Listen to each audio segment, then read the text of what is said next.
Olá, tudo bem com você? Espero que sim. Vamos para mais uma leitura do livro da nossa devocional Nascido para um Propósito. Descubra o propósito, o processo e o significado de ser promovido.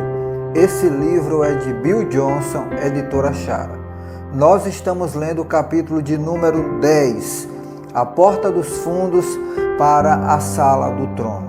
E hoje nós iremos ler os trechos que falam a rejeição que importa, da rejeição a uma igreja de rejeitados, vivendo no acampamento do inimigo, florescendo a partir da rejeição. Então ele começa dizendo o seguinte: toda rejeição dói, mas algumas dói mais do que as outras. No caso de Davi, ele se tornou um fugitivo por causa da loucura de Saul. Enquanto fugia, ele encontrou um lugar para ficar por uma temporada, que foi em um vilarejo chamado Keila. Era uma comunidade que Davi salvou dos filisteus. Sem dúvida, eles valorizavam esse líder militar por causa do seu próprio bem-estar. Quando Davi descobriu que Saul sabia que ele estava escondido ali, ele perguntou a Davi se seus próprios irmãos judeus iriam traí-lo e entregá-lo a Saul. Disse Deus que eles o entregariam e que Saul estava indo para matá-lo. Deve doer ainda mais quando as pessoas que lhe devem a vida se voltam contra você em um momento de necessidade. Mas pessoas presas ao medo geralmente rejeitam a sua chance de nobreza. Davi trocou a proteção da comunidade pelo deserto, da rejeição a uma igreja de rejeitados. Pessoas começaram a se reunir em torno de Davi durante o seu exílio. Em 1 Samuel 22:2 diz: todos os que estavam em dificuldades, os endividados e os descontentes, começaram a seguir Davi. Por alguma razão, lembro-me da cena do bar de Star Wars. Sempre que leio esse versículo, esses homens não se encaixam em lugar nenhum. Seus problemas pessoais tornariam este grupo a igreja menos desejável para pastorear. E, no entanto, este foi o início de um milagre extraordinário. Davi demonstrou o coração da realeza antes de ter o título ao abraçar esses homens com seus problemas. Ele os treinou para a vida e para a guerra, a fim de se tornarem o que Deus pretendia. O pai de Davi, Jessé, tinha problemas óbvios que podem ser vistos em sua falta de desejo de apresentar Davi ao profeta Samuel para ver qual filho poderia ser o rei. E quando a figura paterna da realeza, Saul, desmoronou sob pressão, o próprio Davi permaneceu forte. Sob a sua liderança, esses desajustados ficaram conhecidos como os valentes de Davi e foram mencionados com honra em 2 Samuel 23. Suas conquistas militares são incomparáveis.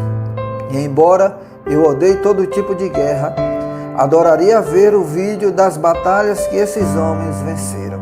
Eles eram absolutamente deslumbrantes. Pelo menos 4 desses homens também mataram gigantes. Como discípulos de Davi, eles evidenciam este princípio. Se você quer matar gigantes, siga um matador de gigantes, vivendo no acampamento do inimigo. Eventualmente, por uma questão de segurança, Davi mudou seu grupo para a terra dos filisteus, onde seu rei lhe deu a cidade de Ziclag. Os valentes de Davi eram pelo menos 37 em número, mas poderiam estar mais perto de 50, dependendo de como interpretamos as descrições dadas nas Escrituras. Eles também tinham famílias, então essa mudança sem dúvida lhes deu a chance de criar estabilidade para suas famílias também. Os filisteus gostaram de Davi, que atacava os inimigos de Israel à noite, os quais também eram inimigos dos filisteus. Então eles pensavam que as conquistas de Davi eram na verdade para eles, e que ele fortalecia a sua própria causa militar. Mas quando os filisteus decidiram ir à guerra contra Israel, alguns de seus líderes se recusaram a permitir que Davi lutasse com eles. O raciocínio deles era que Davi poderia se voltar contra eles no meio da batalha e Israel o desejaria como rei. Nesse momento de rejeição, Davi voltou para casa. À distância, eles viram a pior situação imaginável. Ziclag estava em chamas. Quando eles entraram apressadamente na cidade, o que mais temiam haviam acontecido. Todas as suas esposas e filhos se foram juntos com todos os seus pertences.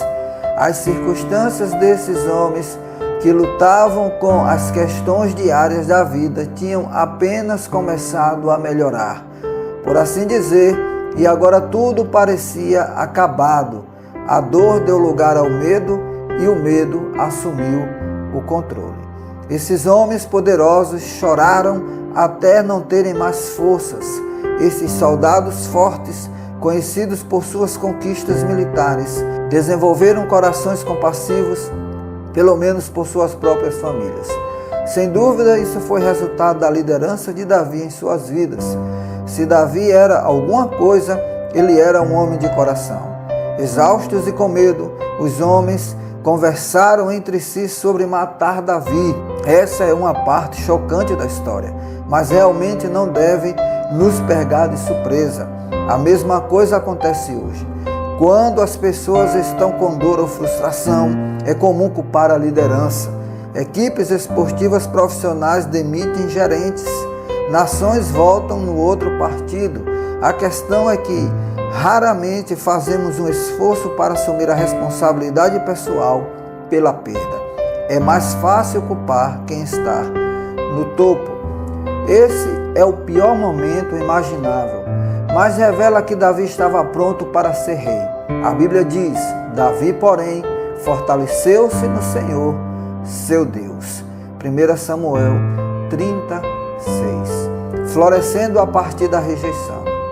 Considere por um momento os momentos cruciais da vida de Davi. Davi foi esquecido por seu pai e por seus irmãos. Ele era parte da família, mas não foi contado. Davi foi rejeitado pelo rei Saul, que tentou matá-lo por ciúme.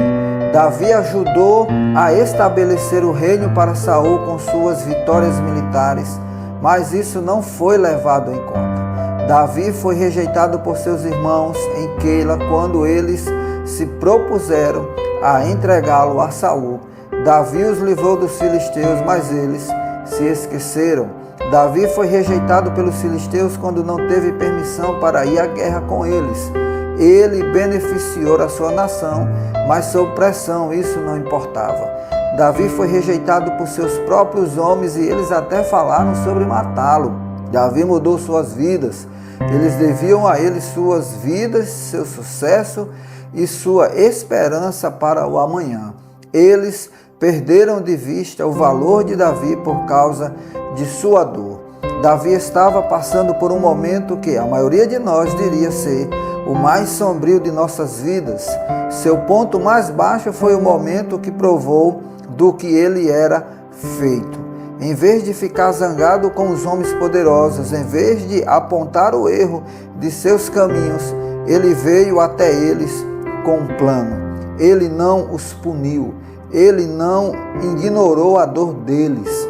Ele simplesmente agiu como o rei que era em seu coração e os conduziu a uma grande vitória. A Bíblia diz que eles recuperaram tudo, todos os membros de sua família, todas as suas posses, tudo.